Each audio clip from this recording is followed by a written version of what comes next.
नाज़रीन, street crime पे बात करने के लिए हमारे साथ मशहूर समाजी कारकुन ज़फ़र अब्बास साहब मौजूद हैं। ज़फ़र भाई, आपके टाइम का शुक्रिया। आपका शुक्रिया। आप भी इसी शहर कराची में रहते हैं और यहाँ क्या हो रहा है ये आपकी नज़रों से ढका छुपा नहीं है। मुझे ये अगर दो लफ्ज़ों में बताएं कि स्ट्रीट क्राइम बढ़ने की वजूहात क्या हैं। देखें, अगर मैं समझता हूँ कानून हरकत में आ जाएगा और जो लोग पकड़े जाते हैं उनको सज़ाएं होना शुरू हो जाएंगी तो फिर ख़त्म हो जाएगा सब कुछ।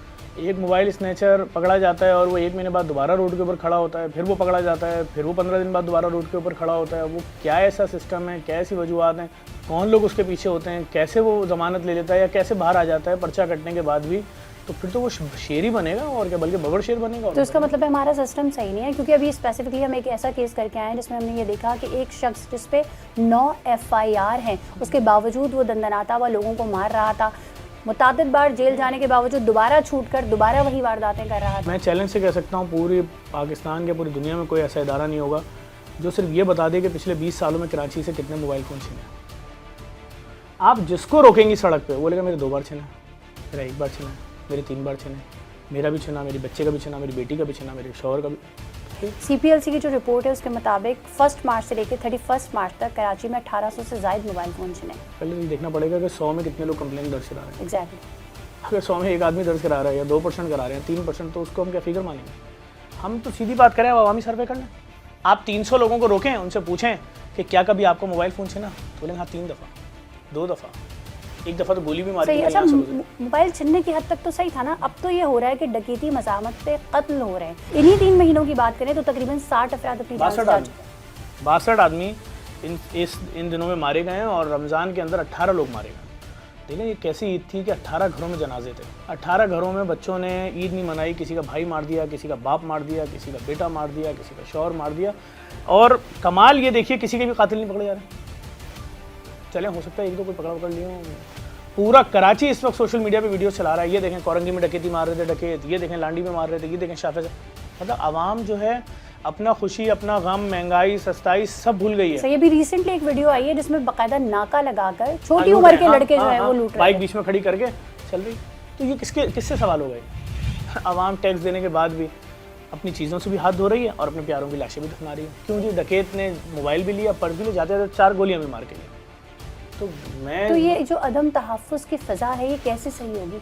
हुकूमत रियासत करेगी ना, रियासत। आवाम तो टैक्स दे रही है, आवाम तो इतना टैक्स दे रही है इसकी कोई इंतहा नहीं है। हर चीज़ पे टैक्स दे रही है, उसके बाद भी गोली भी खाएं, रोड पे भी निकलती है फिर भी टैक्स देती है, गोली भी खा रहे हैं। भाई आप देखें ना, कोई पूछने वाले ही नहीं है। हम तो सिर्फ ये देख रहे हैं कि जिनके प्यारे मर रहे हैं वो सिर्फ ये सवाल कर रहे हैं कि अब हम जिंदा कैसे रहेंगे, हमारा वाहिद कफील मारा गया। क्या समझते हैं कौन से इक़दाम होने चाहिए जो हर थाने के अंदर कम से कम भी 200 सिपाही होने चाहिए। 3 करोड़ 4 करोड़ आप बोलते हैं, मैं तो कहता हूँ 6 करोड़ की आबादी का शहर है। अगर हर थाने में 100, 120, 200 सिपाही होंगे और फिर उनको 2 शिफ्टों में आप 50-50, 60-60 डिवाइड करते हैं और उसके बाद वो रोडों पे खड़े होंगे, मैं देखता हूँ कैसे डकैती होती है, कैसे चोरी होती है।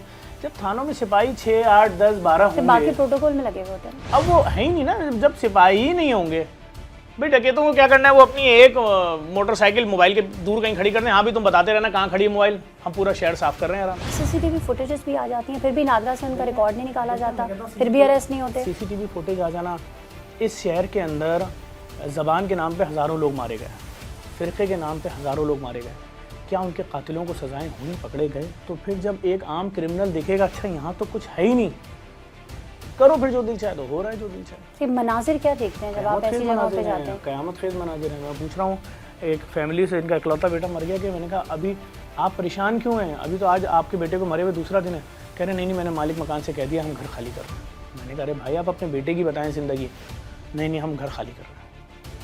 मैं बेवा से पूछ रहा हूँ, बेवा कह रही है कि मेरे बच्चों का खाने पीने का कैसे होगा, अब मैं जाऊँगी कहाँ पर, मेरा तो कोई भी नहीं रहा, मेरा वाहिद सहारा था। मेरे शौहर ने इतनी स्ट्रगल की, हम अब जाकर हमारी ज़िंदगी में कुछ बेहतरी आना शुरू हुई, मेरे शौहर मार दिया। कोई पूछने वाला नहीं। मैंने तो क्लियर बोला कि भाई जब हमारे मुहाफ़िज़ों को, जो पुलिस वाला अगर मारा जाता है, किसी वाक़े के अंदर शहीद होता है, तो उसकी फैमिली को भी तो 1 करोड़ रुपये देते हैं या प्लॉट देते हैं, दीगर चीज़ें। तो जो जिनकी मुहाफ़िज़त पे खड़े हैं, अगर वही मार दिए जाएँ तो उनको तो 10-10 करोड़ रुपये दो ना। फिर क्या हमारी नाअहली की वजह से आपका बेटा जवान मार दिया गया, आपकी बीवी मार दी गई, आपका 6 महीने का बच्चा मार दिया गया, हम इस गलती को मानते हैं और ये 10-10 करोड़ का अर्जाम कुछ भी नहीं। एक पैसे की कोई मदद नहीं, कोई ग्रांट नहीं, कोई आवाज़ नहीं। अच्छा, हम ये देख रहे हैं ये स्टैटिस्टिक बढ़ती चली जा रही है, ये और नहीं हो रही, जबकि हम देख रहे हैं दावे भी किए जा रहे हैं, वादे भी किए जा रहे हैं, मुख्तलिफ फोर्सेस भी बनाई जा रही हैं, सेफ सिटी प्रोजेक्ट की भी लॉलीपॉप दी जा रही है। लेकिन बात सिंपल सी है, एक MBA पास लड़के को 35,000 रुपये तनख्वाह की नौकरी दी जा रही है, 9,000 रुपये उसके बस का किराया लग जाता है। अब बताइए आप मुझे 36-37,000 रुपये के अंदर अगर वो 9,000 बस का किराया देता है, 25,000 रुपये बचते हैं और 25,000 रुपये 2 कमरे के रेंट का फ्लैट है। उसके बाद बिजली का बिल 15,000 रुपये, गैस का बिल 10,000 रुपये, गैस नहीं आ रही घरों में, अभी 20,000 का मकरूज है वो लड़का। तो फिर हालात जाएंगे किधर? अभी राशन की बात ही नहीं हो रही, बच्चों की फीस की बात ही नहीं हो रही, माँ की दवाई की बात ही नहीं हो रही, किसी भी तकरीब मरना जीना की बात नहीं हो रही। तो जिधर हम जा रहे हैं वो तो वैसी क़यामत मची हुई है। कोई अच्छा, ये जो मारते हैं ये डर के मारते हैं या ड्रग एडिक्ट होते हैं या ये इतने बहादुर होते हैं, कहते हैं चलो कोई बात ये बेखौफ लोग हैं। उनको ज़रा सा शक हो जाएगा ये कुछ करने के लिए झुक रहा है, शायद हम पे अटैक करेगा या ये असला निकाल रहा है, पत्थर उड़ा, तो मार देते हैं। उनको इससे कोई गर्ज नहीं है कि इसकी 3 बहनें होंगी, इसके 3 बच्चे होंगे, इसकी कोई 6 महीने की बेटी होगी, इसकी कोई 4 साल की बेटी होगी।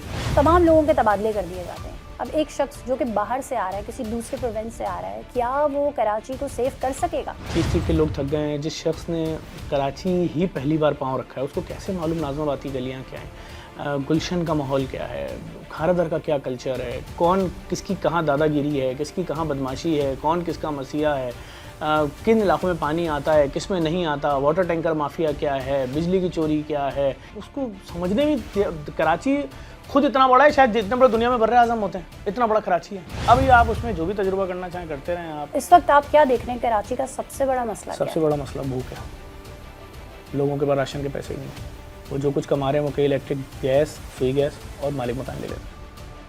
घर में एक दाना लोगों के चावल। क्या लगता है स्ट्रीट क्राइम बढ़ने की भी एक स्ट्रीट क्राइम नहीं, लोग तो सीधा सीधा जाएंगे दुकानों के अंदर से आटा दाल उठाएंगे, अपने कंधे पे रखेंगे और बोलेंगे कि CCTV कैमरे के सामने खड़े हो गए, हमारे घर में खाना नहीं था, जिसको पर्चा काटने का लेना, आटा लेके जा रहा हूँ। महंगाई कम होनी चाहिए या सोर्स ऑफ इनकम बढ़ना चाहिए? सोर्स ऑफ इनकम बढ़ना चाहिए और इतना बढ़ना चाहिए जितनी आप महंगाई बढ़ा रहे हैं, ताकि हर चीज़ हर आम आदमी के, रियासत में रहने वाले हर शहरी के क़ुव्वत ख़रीद में हो। स्ट्रीट क्राइम की सैकड़ों वारदातों में अब तक ना जाने कितने घरों में क़यामत सुगरा बर्पा हो चुकी है।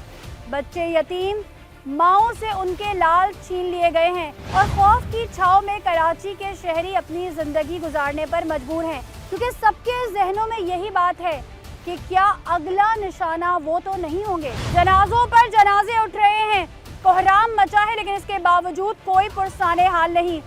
अरबाब इख्तियार की जानिब शहरियों की निगाहें टिकी हैं कि आखिर उनको जानी और माली तहफ़्फ़ुज़ कब फराहम किया जाएगा। जुर्म माशरे का हिस्सा है और इसकी जड़ को ख़त्म करना माशरती फरीज़ा है, जिसकी अदायगी हम सब पर वाजिब है। अगर आपके इर्द गिर्द मसले मसाइल हैं और आप चाहते हैं कि सच के सफ़र में हम आपकी आवाज़ बने, तो स्क्रीन पर मौजूद नंबर्स पर रब्ता कर सकते हैं। इस यकीन के साथ अपनी मेज़बान सना फैसल को इजाज़त दें कि सच के सफ़र में आप हमारे साथ हैं। अल्लाह हाफ़िज़।